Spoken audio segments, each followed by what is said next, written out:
रायबरेली में creamy layer आरक्षण को लेकर जोरदार प्रदर्शन। क्रीमी लेयर आरक्षण के विरोध में उतरे सड़कों पर बसपा, सपा एवं अन्य SC ST सामाजिक संगठनों ने किया प्रदर्शन। हजारों की संख्या में दलित हाथों में नीला झंडा लेकर किया प्रदर्शन। भारत बंद को लेकर हाई अलर्ट मोड पर है पुलिस। प्रशासन की तरफ से हाथी पार्क से लेकर शहीद चौक तक दी गई थी अनुमति। भारत बंद के समर्थन में बहुजन समाज पार्टी, समाजवादी पार्टी, शोषित समाज पार्टी, आजाद समाज पार्टी के कार्यकर्ताओं ने संयुक्त रूप से सुप्रीम कोर्ट के द्वारा दिए गए दलित समाज के वर्गीकरण करने के फैसले का विरोध किया है। इसके विरोध में अनेक सामाजिक एवं राजनीतिक संगठनों के हजारों कार्यकर्ता रायबरेली शहर के हाथी पार्क पर एकत्रित हुए हैं। जानकारी देते हुए सपा के जिलाध्यक्ष ने बताया कि 1 अगस्त को सुप्रीम कोर्ट के द्वारा आरक्षण में वर्गीकरण का जो नियम लागू किया गया है, इसके विरोध में समाजवादी पार्टी के द्वारा प्रदर्शन किया गया और सुप्रीम कोर्ट जब तक अपना फैसला वापस नहीं लेता है, जब तक समाजवादी पार्टी का आंदोलन चलता रहेगा। समाजवादी पार्टी की मांग है कि जातिगत जनगणना होनी चाहिए और जो आरक्षण में दलित समाज का वर्गीकरण किया गया है उसको सुप्रीम कोर्ट निरस्त करे और आरक्षण देना है तो उसमें जातिगत जनगणना जरूर होनी चाहिए और प्राइवेट सेक्टर में भी दलित समाज को आरक्षण मिलना चाहिए और इसके विरोध में 11 सितंबर को दिल्ली में आंदोलन होगा। सर परिचय दीजिएगा। मेरा नाम डॉक्टर पवन राव अम्बेडकर है। मैं सामाजिक कार्यकर्ता हूं और जिस तरह से इस देश में जाति व्यवस्था को मजबूत किया जा रहा है और जातियों को जिस तरह से आपस में लड़ाने का काम इस देश के सर्वोच्च न्यायालय द्वारा किया गया है, हम उसकी कड़े शब्दों में निंदा करते हैं और हमारी ये मांग रही है कि जिस तरह से जाति के आधार पर जो आरक्षण हमें दिया गया है, उस आरक्षण को इन्होंने बांटने का काम किया है। इससे जाति व्यवस्था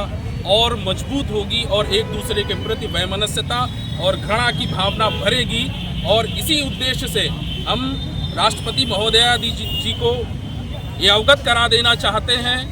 कि आप इस देश की बेटी हैं और इस देश की जाति व्यवस्था को समझते हैं, तो हमारा अनुरोध होगा कि जिस तरह से सर्वोच्च न्यायालय ने यह निर्णय दिया है जातियों के आधार पर हमारे बीच में फूट डालने का, उस निर्णय को वापस लिया जाए। जब तक यह निर्णय वापस नहीं होगा हमारा यह आंदोलन अनवरत जारी रहेगा, क्योंकि बाबा साहब के कथनानुसार इस देश की जाति व्यवस्था जब तक खत्म नहीं होगी, विनाश नहीं होगा जाति व्यवस्था का, तब तक मानव एक रूप में नहीं आएगा। हम उसी उद्देश्य की ओर लेकर के आगे बढ़ने के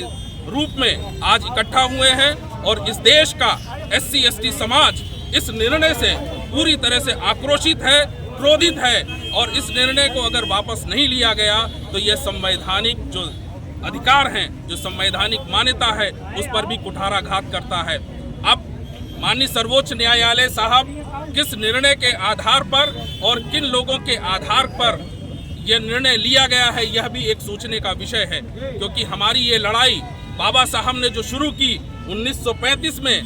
ये कहा कि जब तक इस देश में जाति व्यवस्था रहेगी तब तक मानवों के बीच में भेद बना रहेगा और इस भेद को और इस भेद की खाई को सर्वोच्च न्यायालय ने और गहरा करने का काम किया है। हम यहाँ पर जाति व्यवस्था की गहराई को नहीं, जाति व्यवस्था के विनाश की बात करते हैं। जब तक इस देश में जाति व्यवस्था रहेगी तब तक इस देश में मानवों के बीच में नफरत पैदा होगी। हम बुद्ध के अनुयायी हैं, हम मान्यवर साहब के कर्मों के अनुयायी हैं, जिन्होंने इस देश में मानवतावादी व्यवस्था को स्थापित करने के लिए संघर्ष किया और यह संघर्ष अनवरत जारी रहेगा। हमारे बीच में सभी सामाजिक संगठनों का मैं तहे दिल से स्वागत करता हूं कि सर्वोच्च न्यायालय ने जो निर्णय दिया है उसको एक स्वर में उन्होंने इसका विरोध किया है और यह दिखाता है कि इस देश का जो मूलवासी है, इस देश का जो रहने वाला है, उसने अपने आप को समझा है, अपने अधिकारों को समझा है।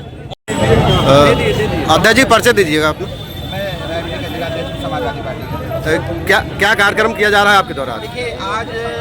विभिन्न संगठनों द्वारा, जिसमें समाजवादी पार्टी के राष्ट्रीय अध्यक्ष अखिलेश यादव जी ने निर्देश दिया है कि समाजवादी पार्टी भी इस जो एक डायरेक्शन दिया है, जो निर्देश दिया है माननीय सुप्रीम कोर्ट ने और भारत सरकार को, राज्य सरकारों को, कि जो अनुसूचित जाति और अनुसूचित जनजातियों का जो आरक्षण है उस पर उन्होंने 1 अगस्त को, इसी 1 अगस्त 2024 को एक रूलिंग बनाई है कि उसमें वर्गीकरण और क्रीमी लेयर का जो आरक्षण सम्मिलित किया जाए और इससे क्या होगा कि अनुसूचित जाति, अनुसूचित जनजातियों का जो आरक्षण है, जो कोटा है,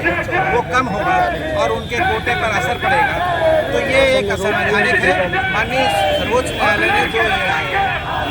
निर्देश दिए हैं ये असंवैधानिक है हमारी मांग है इस ज्ञापन के माध्यम से कि सुप्रीम कोर्ट वो अपना आदेश वापस ले और केंद्र सरकार और राज्य सरकारें, चाहे वो निजी संस्थान हो चाहे सरकारी संस्थान हो, उसमें जो संवैधानिक रूप से आरक्षण दिया गया है अनुसूचित जनजाति या अन्य पिछड़े वर्गों को, वो आरक्षण लागू रखा जाए, निजी संस्थाओं में भी दिया जाए और इस तरह के जो दुर्भावना ग्रसित भारतीय जनता पार्टी के जो सर्कुलर हैं, जो आदेश हैं, वो समाप्त किए जाए। और इस ज्ञापन के माध्यम से हम यही अपेक्षा करते हैं कि सबको जो बाबा साहब भीमराव अम्बेडकर जी द्वारा बनाया गया संविधान है, उस संविधान में जो भी आरक्षण और जो भी सुविधाएं दी गई हैं वो निरंतर लागू रखी जाए। यही हमारे नेता अखिलेश यादव जी और यही समाजवादी पार्टी का सूचना है और इस पर हम लोग जो पिछड़े दलित अल्पसंख्यक पीटीए का जो नारा अखिलेश यादव जी ने दिया है, उस नारे को हम लोग आगे बुलंद करेंगे और उसी नारे के आधार पर भारतीय जनता पार्टी को जरूर इस पे हम सुधारने का काम करेंगे। अभी आज हमने ज्ञापन दिया है, अगर इसमें सुधार नहीं होगा तो हम सब लोग बड़ा आंदोलन भी करने के प्रयास करेंगे। Thank you. VP न्यूज, खबर सिर्फ सच की।